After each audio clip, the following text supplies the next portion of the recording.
معبود میرے گناہوں نے مجھے ذلت کا لباس پہنا دیا ہے،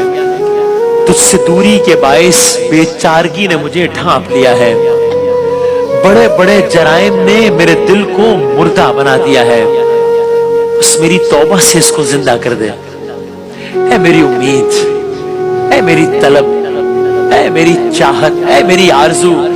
مجھے تیری عزت کی قسم کے سوائے تیرے میرے گناہوں کو بخشنے والا کوئی نہیں ہے، تیرے سوا میری کمی کو پورا کرنے والا کوئی نہیں ہے۔ میں تیرے حضور جھک کر توبہ و استغفار کرتا ہوں، درماندہ ہو کر تیرے سامنے آ پڑا ہوں۔ اگر تو بھی اپنی بارگاہ سے نکال دے گا تو کس کا سہارا لوں گا؟ اگر تو نے اپنے آستانے سے دھتکار دیا تو کس کی پناہ لوں گا؟ میری توبہ قبول فرما، اپنے رحم و کرم سے میری خطائیں معاف کر دے۔ میرے معبود، میں تیرے سامنے تجھی سے شفاعت کراتا ہوں، تجھ سے تیری ہی ذات کی پناہ لیتا ہوں۔ میں تیرے احسان کی خواہش میں تیرے پاس آیا ہوں، ہم سب تیرے احسان کی خواہش میں تیرے پاس آئے ہیں، تیری بخشش کی رغبت رکھتے ہیں، تیرے فضل کے بادلوں سے تیری سخاوت کی بارش کے طلبگار ہیں، تیری رضاؤں کے طالب، تیری طرف قدم بڑھانے والے، تیری قبولیت کے در پر آنے والے، اے بے قرار کی دعا قبول کرنے والے، اے سختیوں کے ٹالنے والے،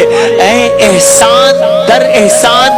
در احسان کرنے والے، اے پوشیدہ باتوں کے جاننے والے، اے بہتر پردہ پوشی کرنے والے، میں تیری جناب میں تیری بخشش و احسان کو شفیع بناتا ہوں